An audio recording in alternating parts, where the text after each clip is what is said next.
420 Garage here. This is a real life moment. The 1967 Jaguar is being driven to work. There's a little bit of a binding in the shift linkage, or either that or the brakes letting go. But I think it's running and driving nicely, and it's definitely not, overheating or anything. The electrical issue was the shop that fixed the brakes thought that the fuel pump needed another ground from. They literally connected they literally shorted out the whole electrical system by adding another ground to the wrong side of the terminal from the body, basically.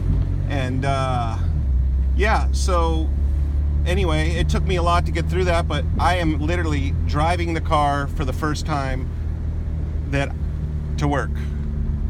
Right now, as we speak, we are driving the Jaguar to work. And, transmission is shifting smoothly. I'm not really worried about the linkage at all, or whatever that is. That's just merely like as simple as probably a little WD-40. It actually might be. There's a couple of things. We were driving the car premature. The fucking washer bottle melted on the manifold, and the fucking fuse box fucking cover was floating around inside the engine bay.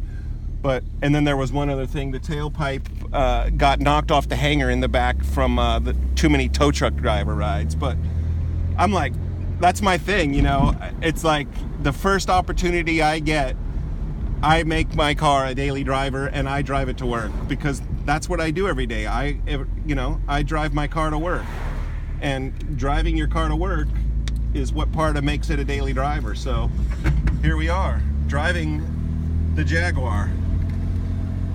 We can look at the gauges, water temperature, and see where we are. Yeah, this is a freaking major win. I don't know if this is the dumbest video ever, but this is my favorite 420 Garage moment.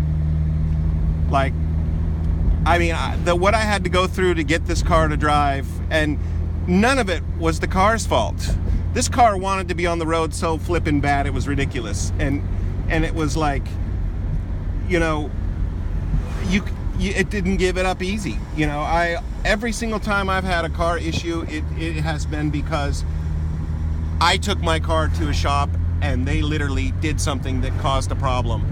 And I learned my lesson, because my daily driver, which is my 72 MGB GT, had a new distributor put in it. And the day after the distributor put it in, it ran the day I picked it up.